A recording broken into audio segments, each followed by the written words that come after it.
Adam Greer from The Wise Attic and I talk about your attic space all the time. We talk about insulation, we talk about ventilation, but we often don't talk about how we're going to get in the attic. And there are various ways.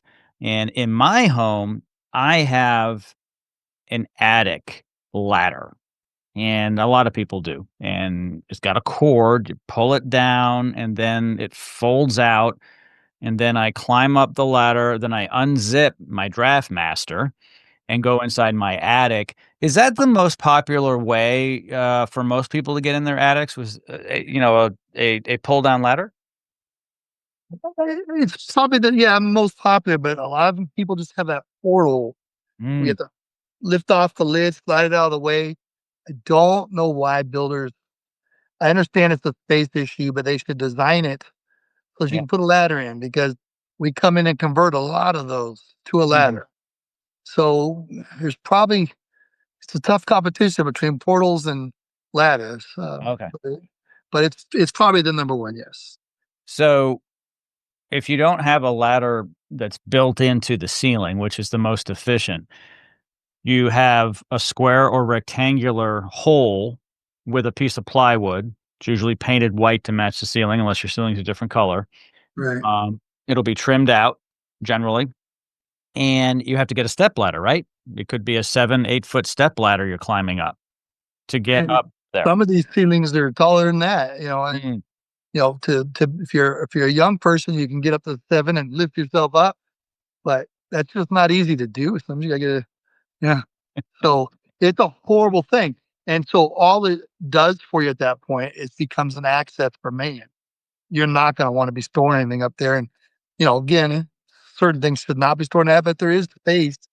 The right stuff can be stored there, but you can't do that if you have a portal. It's just inefficient. You can't. yeah. It's dangerous. Well, and it's not fair to you and your team or anyone else who's coming out as a contractor to inspect and or work in the attic space. So you can convert these holes, the portals in the ceiling to a pull down. And some of these pull down ladders, I'm not really sure what you install, but some are wood, which is a little heavier, some are aluminum, which are popular now. They're lighter. They've come a long way with ladders. I mean, when I was a kid, my parents had one in the first house that they owned, and it's, kind of simple, but there are some newer ones today. Do you install the aluminum ones or just the wood ones? We install aluminum primary everywhere we can. Okay. Some of them, these big monster ladders, they only make in wood. So, Mhm. but most situations now, aluminum can be in there. But here's an example of we just installed since last week. Typical in others, if you don't have a portal, you don't have a ladder, you got the little walk through door, the little pass through door. It's usually stuffed in a bedroom, a bonus room. It's not really convenient. So the customer, uh, it was in his one of his bedrooms, and he didn't like when people had to come do maintenance and service. Mm. It they come through the house and track through that door. So he wanted us to cut in a new ladder in the garage. Oh, yeah. The attic space was there. I mean, it was perfect scenario, high enough, located. So we cut an attic fresh into the garage that he can use now for maintenance for all of his, the yearly stuff. So when people want to come through his house, track, their mud and their dirt and whatever through the house and go through the bedroom. That's Mhm. a private space. So we left that door in place. Of course, we didn't close it. There's no reason to. But we installed a ladder, and now no matter what has to happen, there's great access to get in and out of that attic. Yep. So And yeah, and these, um, these ladders kinda fold out, right?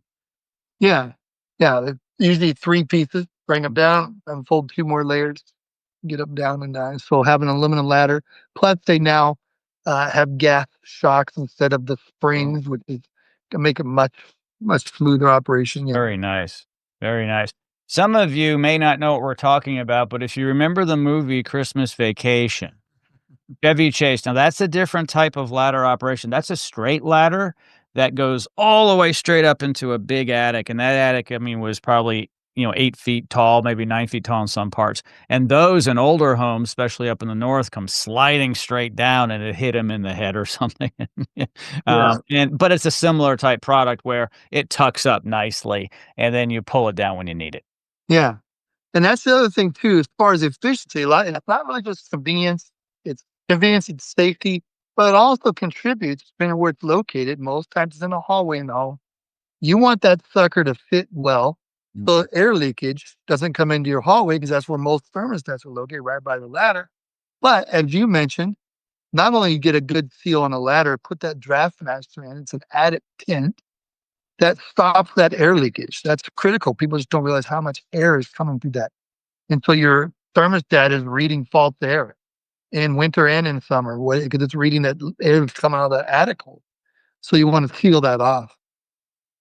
Yep, absolutely, and I I have everything that you are talking about when we talk about solar attic fans, the Draft Master, and the fluffy stuff. Yeah. It's really important to do it, get it done right. The Wise Attic.